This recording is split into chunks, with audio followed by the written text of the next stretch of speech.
let's get to this here. There's a few that we really wanted to get to. I think the first one that we'll get to is Rutherford on the Canucks deadline approach and talking about the potential of not adding to a team and adding to the team as well. The team identity that's been developed here, how careful do you have to be when you look to potentially improve this group ahead of the trade deadline, understanding that dynamic that you've built here, that you make the right changes, bring in the right people, those sorts of things? Well, you can make the right changes and it can still not work. So there's a risk in it. But there's also a risk in not trying to improve the team when you get to a certain level. And I've seen that with teams where I say, wow, that team's pretty good, and then they don't do anything. So that's what we talk about. We've been talking about that for a month now within our hockey operations, trying to decide what we want to do. But Patrick has said this, and this is what we say in meetings. This group of players and coaches deserve the best opportunity they can to compete going forward. And that's what we talk about every day, and we have to make a decision on. The most interesting thing about that quote, Harman, is the idea of, yes, it's important that when you make a move, you make the right move, but not making a move because you're scared of making the wrong move. And I think this aligns quite well with what we know of Rutherford and what his track record has shown us, is that he's not afraid to go out and make that move. And it does not look like this deadline will be any different. That quote tells me this Canucks team is for sure going to be buyers at the trade deadline. Absolutely. And it gives you that sort of idea in more concrete sense, because you now know that he's comfortable with that risk of, we might go all in, we might make a big splash, and it might not work out. But we'd rather have that than a scenario where we don't do anything, we don't give this group the best possible chance to win. And who knows, given the number of expiring contracts they have, given how well everything has perfectly gone right for this team, which Rutherford himself will know too, right?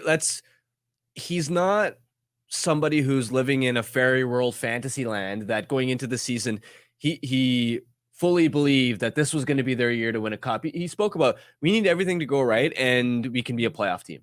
Now, obviously, the team has exceeded his expectations, but the point I'm trying to sort of make there is, because there's a moving target in that sense, he's able to calibrate his expectations and understand that, okay, just because I thought one thing going into the season, I can update that. And sorry, I kind of just lost my train of thought there. I'm not even gonna lie, like I had a good point that I wanted to make, but I thought it was a good point. It's okay.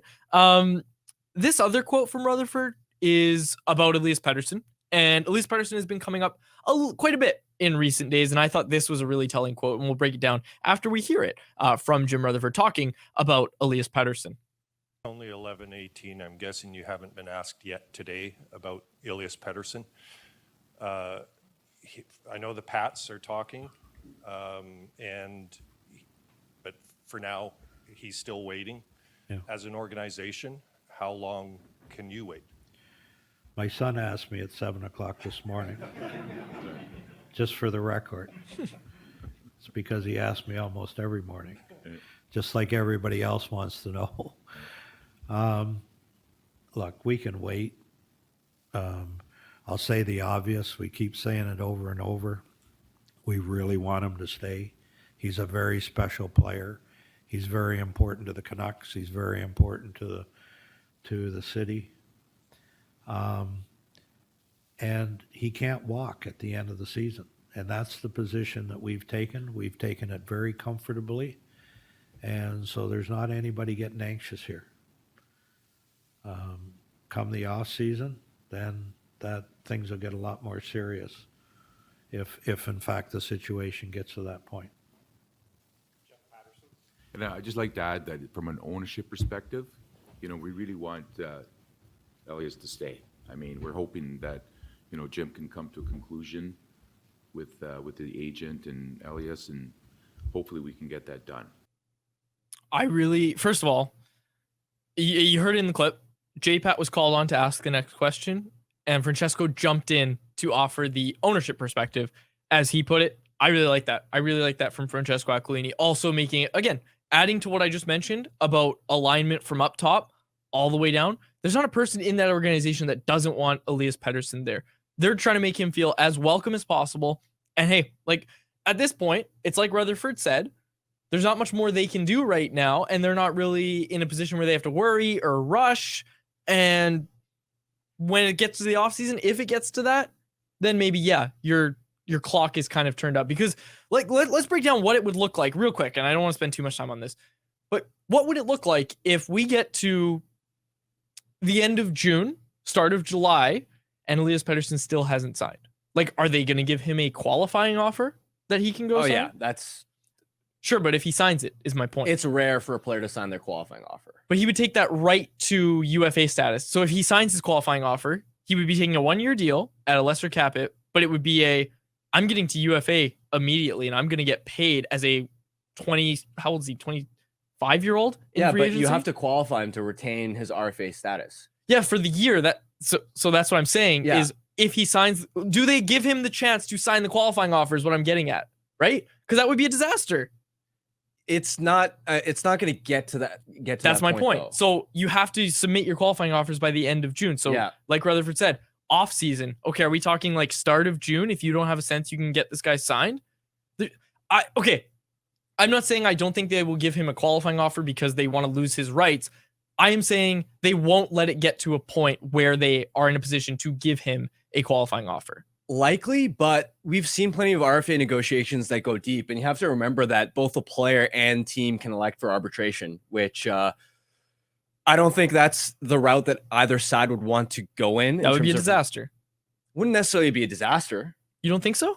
Because taking Elias Pettersson to arbitration? Well, here's the thing. When you file, it's like in a negotiation, there are sort of deadlines and pressure points. File like the qualifying offer is one point.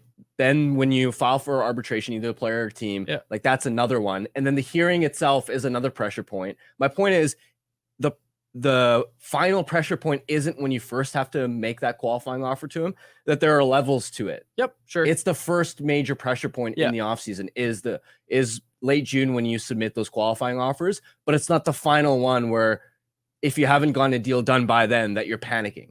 Okay. I still think they figure something out before that qualifying offer is even sent. I mean, that's the ideal world. We know that. And I mean, I don't just mean that they will sign him. Like I think based on that answer, what I'm getting from that is we're going to have to figure out what we're doing with this guy by that point. And it doesn't necessarily mean re-signing in Vancouver. It might mean trading the guy. It might mean that. And I don't want it to mean that. Nobody wants it to mean that. But when you talk about the pressure turning up in the offseason, to me, that's what Rutherford's talking about. Yeah, I don't think that I get what you're saying. The point I'm trying to make is I don't think June is this massive deadline that if it hasn't been done by then, that you're panicking and that you're sure. It's not like he's for sure getting traded if you hit June and he's still not signed. Exactly. That's all I'm trying to point out, because I don't want us to get to late May and June and for there to be a ton of hysteria. Yeah. The other thing I'll say is the Canucks have made it very clear over these recent interviews last few weeks that they want, I think, both Pettersson and the fan base to know that they're making every effort to try and get this done, which matters because if you'll remember earlier in the season, there was a point when on 32 Thoughts, Elliot Friedman had sort of floated the idea that perhaps the Canucks weren't fully sold on Pettersson in terms of a long-term extension, that both sides were weighing each other up, that it wasn't just Pettersson trying to decide if this was the long-term fit for him. And clearly the Canucks don't want that to be the narrative. Clearly that's sort of not the way they actually feel about him. And so I thought that angle is interesting too. And the other point, circling back to when I was forgetting the point I wanted to make with Rutherford,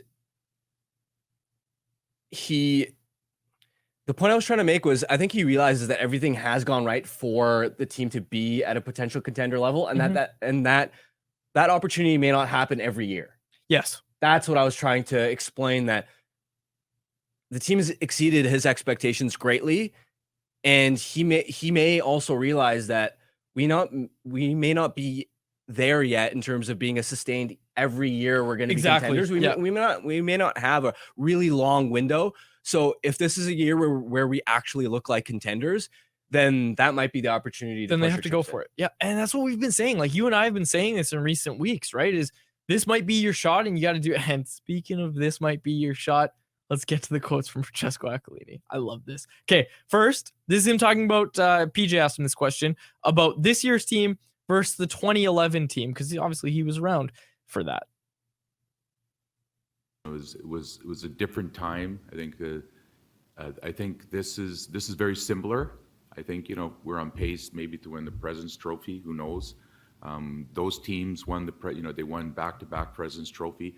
I think in terms of on-ice performance, I mean, they're different players. I think that, both teams are great. I mean, we don't know how the season's going to end up, but I mean, I think that's something we can be excited about. I think in 2010, 2011, there was a real buzz around the city about how the team was doing.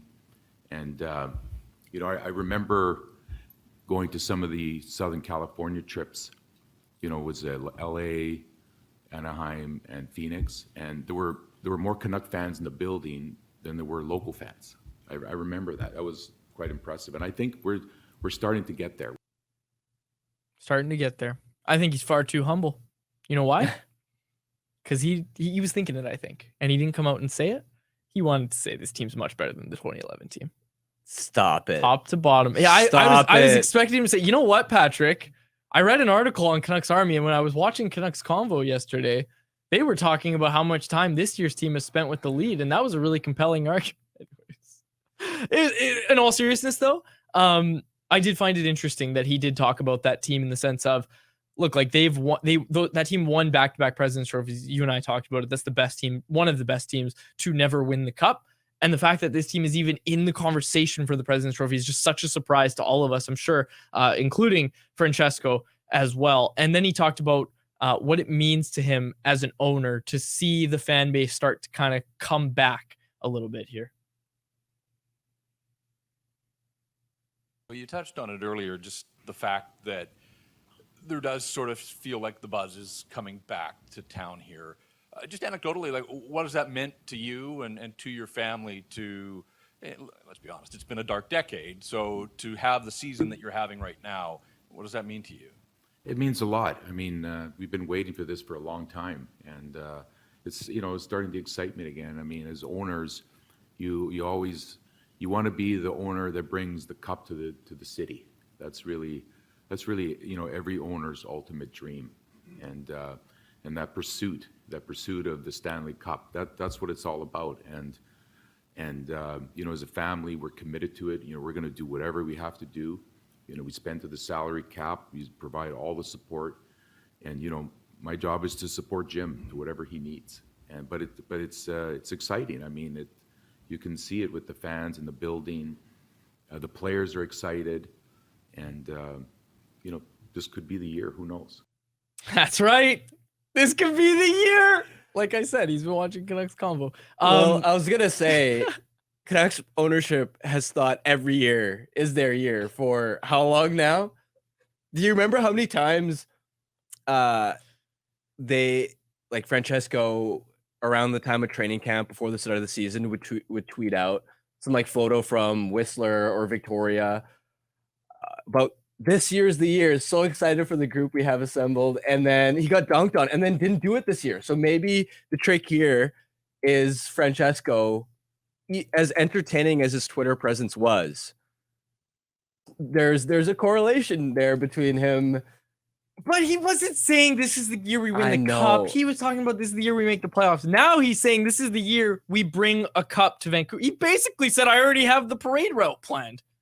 Anyways, there were two quotes there that I didn't include in the audio, so I just want to kind of recap this one. This was one question I asked to Jim about the major surgery quote that he gave last year. Like, it was hard to believe that was only last year that he gave that quote about how when I first got here, I didn't realize how big of a task this was going to be. And I asked him how that kind of changed at all, like with this season, and how his perspective might have changed on that. And he was just he kind of reflected on it a little bit and said that it's been different than what he thought. Obviously, he's talking about the surprises and everything, but like he talked about a big part of that major surgery was the OEL buyout, and he highlighted that in the answer to me. And then obviously he was like, I'm not trying to pick on OEL and say he was the only problem here, but that gave us a lot of money to work with for this year to go get players like he highlighted Teddy Bluger, Pia Suter he highlighted as well. And I just found that to be a really interesting answer because it kind of ties into with what Francesco just said about giving them all the resources that they can use. Like, I ask you this, Harm. I mean, it's not even a question. It's a rhetorical question. If Jim Benning is still the GM of this team and says, Francesco, we would like to buy out the OEL contract, do you think he's getting a yes on that? No. Yeah, I'm going to give you more cap space. I'm going to give you more cap space to go do whatever the hell you've been doing for the past 10 years. I want you to do more of that. There's no chance. That shows belief. Again, top to bottom alignment. That shows belief in Jim Rutherford. That shows belief in this team. That shows belief in everything that Jim Rutherford's regime has built and continues to build in Vancouver. And I just found that really interesting that Francesco, he's always talked about that commitment, but like we said, that's a big buyout. That's the biggest buyout in NHL history, right? Like that's not a cheap ticket. And I actually, personal regret, like I actually regret not asking Francesco about that buyout and kind of his initial reaction to it and all that, because we don't talk to Francesco often, but it would have been interesting to kind of hear his perspective on it. But again, you can guess based on his other answers that what he would have said is, well, I believe in what Jim is building and I believe in his appropriate usage of that cap space. Yeah, and when you talk about major surgery, Jim Rutherford and Patrick Alvin had to pull off some really gutsy, bold, difficult decisions. One of them being the OEL buyout, but also, of course, trading the captain at the time, Bo Horvat. But the bolder move, even at a time when it looked like the franchise was not even close to winning anything meaningful, to pull the trigger on a Filip Hronek trade. Yep. Knowing that Filip Hronek, he's a really good player, but you only basically have this season where he is on a really friendly contract, meaning you have to account for, hey, this player is going to have a really big cap hit down the road. So for us for this trade to work, we need to be a good team sooner rather than later, especially knowing that trade was going to receive a lot of criticism in the market. So for this management group to have seen the vision of what this team could be, I think is massive. And one of the other things that stood out to me as part of that press conference was Rutherford mentioned that since especially Talkett has taken over, that this team has turned from individuals to an actual team. And I think that's an underrated component, to be able to actually see that the core group was capable of that, because there was a point last year where I genuinely wondered if this core group could win together in terms of the pieces that they'd kind of assembled, because you had essentially two head coaches with Green and Boudreau where they just weren't working in terms of playing a style that was actually conducive to winning hockey. Like, forget the point totals. We saw how this team back-checked. We saw the type of wall work that they have. We saw how many odd man rushes they gave up, how many turnovers they would commit at the offensive blue line. And especially with Travis Green in 2021-22, do you remember when he tried to implement a structure and basically said, we can't be a team that gives up anything off the rush? Well, it came at the expense of their offensive attack. I don't know if you remember that year. Oh, yeah. It was painfully boring hockey, and it ultimately cost Travis his job. Low-scoring games, but low-scoring games they were coming out on the wrong side of. Not to mention, you could also sense that the players weren't really buying in. And I think the big difference in why they've been able to buy in under Rick Tocchet here, that maybe goes under discussed, is stability at the head coaching position. Because think about it. Players are constantly trying to manage the self-interest in the sense that I've got to produce, I've got to get ice time, I need to worry about my next contract, my career as a whole, with the team success as a whole. So when you ask them to buy into playing a stricter defensive style, when you ask them not to cheat for offense, there is some level of sacrifice that comes from the players in terms of their personal pride. Because sure, if you're a better defensive player, that's great. But if it comes at the expense of your point totals, potentially, then you may not make as much on your next contract. And when Green tried to implement those changes, I think everybody knew that this season doesn't work out, he's gone. And as soon as you lose a few games, the players know the storylines that are out there. They know the narrative. They know that, okay, if this guy's not going to be here in a few months anyway, what's the point? Yep. And then same thing with Bruce Boudreau last season. Yep. It was clear and pretty obvious when Bruce didn't get the extension that he wasn't management's guy. And so when you get off to that rough start on the first road trip and he's trying to preach and get this team back on track, it's just not going to resonate in the locker room the same way. Whereas you get Tocchet now, he's locked up. He's management's guy. There's full alignment. You better listen or you're not going to be part of the solution on this team. And that's the biggest difference, Harmon. We've talked, I don't know how many times we brought it up on this show, the organizational alignment. Tocchet's their guy, and everybody in the market, every player in that locker room knows it. They are all pulling on the same rope right now. And I honestly, I'm trying to think of the last time there was legitimately this much alignment in the organization. And you'd have to go back to the Gillis years before Tortorella's hiring, for sure. Yeah. You'd have to go back that far, I think, to find it.